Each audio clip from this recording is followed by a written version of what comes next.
Shola, and humble small ones like myself. I think the point really is to understand the kind of persona that he has the capacity to attract, and also his disposition to interact with younger people.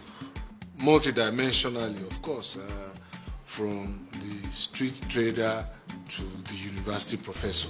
And he has a knack for promoting talented people into position of relevance. He's very good at putting round pegs in round holes. As a followership of people that can lay claim to have been made by him, I can be said to be one of them, in that when I came into politics the first time, they supported me to be governor. I was here in Ondo State, campaigned for me. Yes, maybe along the line, by the time it was second term I was going to run, we went different ways. But that does not matter. It's all part of politics. But this time around, when I ran again, he came back, and we are there. So we cannot take away from him the fact that we have more or less like a number of us who can be said to have had from his own, who are tutelage, can be said to be in his own political class. He was like a teacher to so many people, and many people grew up under him.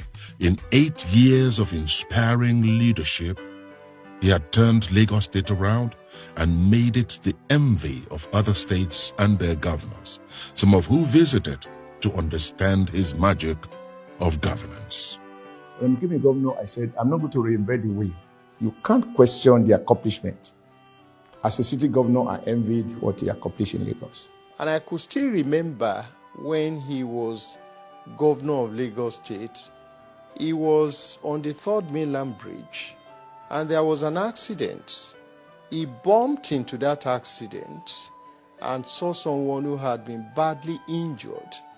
He stopped his convoy and personally picked on the victim and took that victim to the hospital and stayed with the victim, and later asked the Commissioner for Health to stay there and make sure the people that were badly wounded were properly taken care of. That is a worthy example. One thing we need to learn and we need to emulate from him, first of all, we need to look at his life and the characteristics that surround him.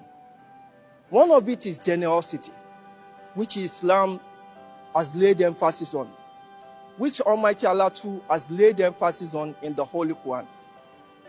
Secondly, when you look at Bola Ahmed Tinubu, one of the embodiments that you need to see from him that is a go-getter, is a result-oriented person, is a political icon, and is a political strategist too. I actually joined this government in 2002. So I was with that cabinet for 5 years. Ashwaju was, and I'm sure he's still, a leader that is next to none. He's a kind-hearted man. He's a man that he's so very compassionate, very understanding, very accommodating. During that time, he was a leader that was truly leading from the front, but he was also a leader that was open to ideas. Ashwaju never, for one, drilled down his own thoughts on the entire cabinet in one full sweep. He was ready to take others on. He was ready to listen, to other ideas in cabinet. And if you have superior arguments, if you have a belief that is very strong, he listens, and he listens very well. In 1999, when he became the governor of Lagos State, I was deputy governor in Kano State. So we had opportunities to meet together, to attend the NEC meeting, if I had the opportunity to represent my governor at that time, even though he was in a different political party, we were in PDP, but equally the same as governor and deputy governor, we had the opportunity to know ourselves. And from there, I started seeing him as a giant politician. And he has proved me right so far. Today I'm very, very proud to say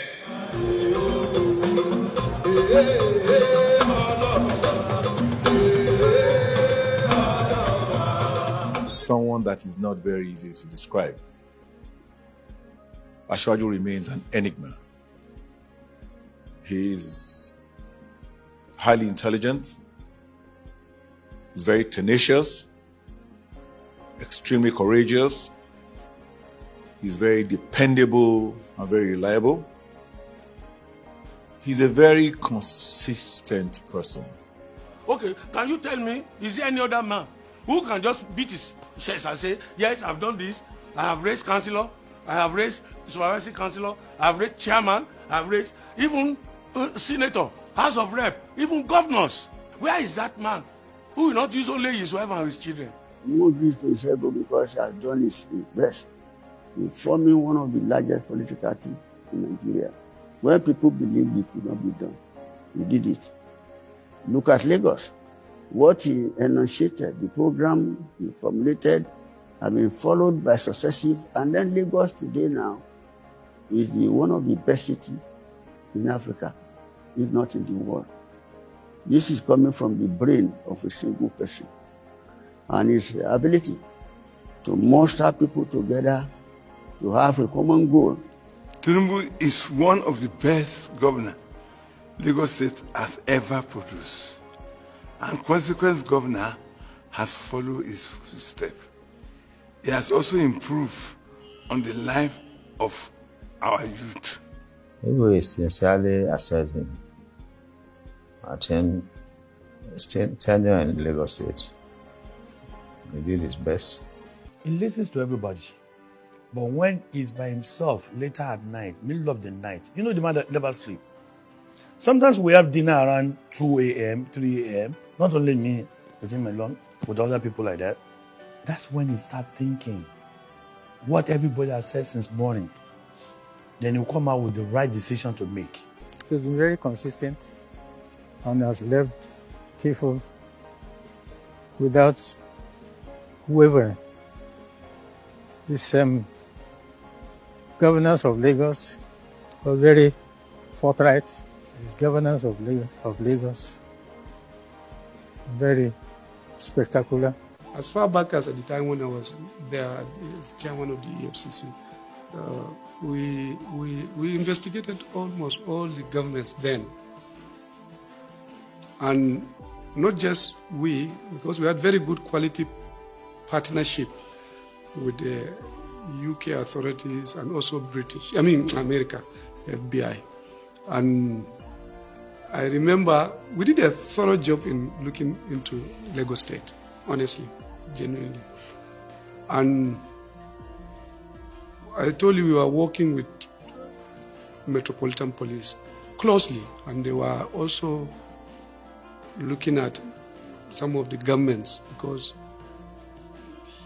we had very close relationship, with the UK. Our people go there, we do business, they are interested just like we are also interested in seeing things are done very well and proper in Nigeria. And the work we did, I remember I appeared before our National Assembly one time, and they were asking me about somebody asked about Lagos State. Say, what about Lagos State? I said, well, probably we've done our own, but it also has an international angle. What I meant then was that outside Nigeria, the authorities there are also looking, because Lagos economy was extremely important to all, very big economy, probably number 5 in Africa. And they were interested, they wanted to see how things are done. So they carried their own investigations, and it was okay, legitimate, because we relate very well. And I told the National Assembly, Senate in particular, that in the case of Lagos State, I think the international community were also looking and checking. And they did. We personally, we didn't see anything. We didn't. And that's why we ended up not taking any case to court with respect of Lagos State. There is a saying in Yoruba land, Akonda Eda Omo Dua. That's a very short phrase of what I'm going to use to qualify Asiwaju Bola Ahmed Tinubu. Hate him or like him. The truth be told, he has still been relevant and will continue to be very relevant in the face of democratic process, governance, and above all in the history of we the entire Yoruba people. BAT said, education is the greatest weapon against poverty. We cannot innovate without education. We need a leader who is a thinker and a doer. Bola Tinubu did not only think, he did. Be it in infrastructure, in education, in health, in social welfare, in security, and more resoundingly in revenue generation.